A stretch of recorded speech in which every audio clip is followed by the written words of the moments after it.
হে WhatsApp guys, আসসালামু আলাইকুম। কেমন আছো তোমরা? আজকে কথা বলবো হুন্ডা এক্সট্রিম নিয়ে। আমি তোমাদের মাঝে পাগলা রাইডার। এটা কোনো নতুন কথা না যে হুন্ডা কোম্পানি সেলের মধ্যে টপ 10-এ থাকে। এবারও বাংলাদেশে যে গাড়িটা লঞ্চ করছে হুন্ডা এক্সট্রিম 125 সিসি ইঞ্জিন, ভাই লট অফ বিক্রি হয়েছে ধারণার বাইরে। যেটা মনে হয় এক্সট্রিম তৈরি করার পরে এই হুন্ডা কোম্পানি ধারণাও করতে পারেনি যে 125 সিসি এভাবে বিক্রি হবে। আজকে হুন্ডা এক্সট্রিম এটা নিয়েই কথা বলবো যে এটা কেন মানুষের এত পছন্দ, কেন এটা বেশি বেশি ক্রয় করতেছে। এই হুন্ডা এক্সট্রিম ধনী গরিব কেউ নেই, সবাই কিনছে। এর মধ্যে কি আছে যেটার জন্য সবাই এটা কিনতেছে? মূল কথা হচ্ছে হুন্ডা এক্সট্রিম 125 সিসি ইঞ্জিন হওয়া সত্ত্বেও সেটা ইয়ামাহার এফজেডএস এবং সুজুকির মনোটনকে ছাড়িয়ে টপ 10-এ আছে সেলসের দিক দিয়ে। কেন? প্রথমে আসি হুন্ডা এক্সট্রিমের দাম কত।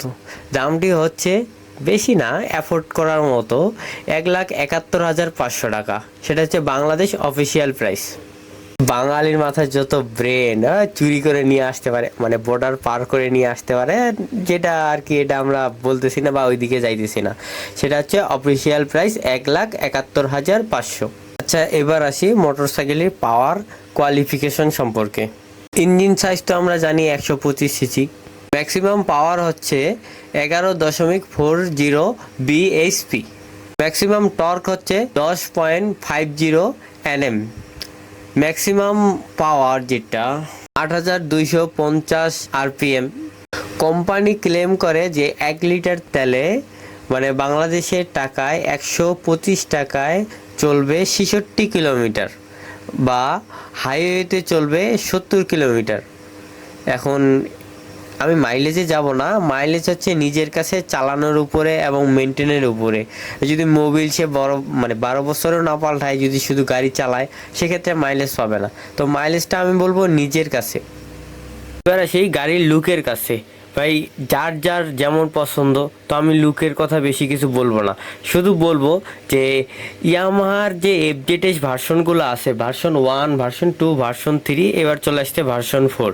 এফজেডএস ভার্সন 4 ঠিক একই রকম দেখতে এই হুন্ডা এক্সট্রিম। আবার অন্যদিকে মনোটন, সুজুকি মনোটন যে বাইকগুলো আছে সেগুলোর মতো কিন্তু দেখতে এই হুন্ডা এক্সট্রিম। মানে 150 সিসির বাইক একবারে হুন্ডা নিয়ে আসছে 25 সিসিতে। মূল কথা বা মেন কথা হচ্ছে যে আমি 2 লাখ টাকার উপরে 150 সিসিতে যেই কোয়ালিফিকেশনগুলো বা যে মডেলগুলো বা যে ফিচারগুলো পাচ্ছি, সেগুলো আমি 1 লাখ টাকার মধ্যে বা 1.5 লাখ টাকার মধ্যে 125 সিসিতে আমি সেগুলো পাচ্ছি। এই সুজুকি মনোটন যেটা মাইলেজ দিবে তার থেকে দ্বিগুণ মাইলেজ পাচ্ছি আমি হুন্ডা এক্সট্রিমে। আবার ইয়ামাহা এফজেডএস যে মাইলেজটা দিবে সেটা আমি পাচ্ছি এই হুন্ডা এক্সট্রিমে। মানে মূল কথা হচ্ছে যে দামের দিক দিয়ে, মাইলেজের দিক দিয়ে, কমফোর্টের দিক দিয়ে আমার Honda extreme best of the first choice.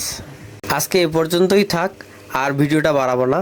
অন্য ভিডিওতে, মানে দ্বিতীয় ভিডিওতে নিয়ে আসবো হুন্ডা এক্সট্রিম ভালো না টিভিএসের 125 সিসি রাইডার ভালো, কোনটা ভালো, কোনটা কমফোর্ট হবে, এবং কম দামের মধ্যে best of best 25 CC engine এর পরের ভিডিও। তো সবাই ভালো থেকো, বাই, আসসালামু আলাইকুম। আর আমি ইউটিউব জগতে নতুন, ভুলভ্রান্তি হলে ক্ষমার দৃষ্টিতে দেখিও, আর আমার চ্যানেলটা সাবস্ক্রাইব করে রাখিও।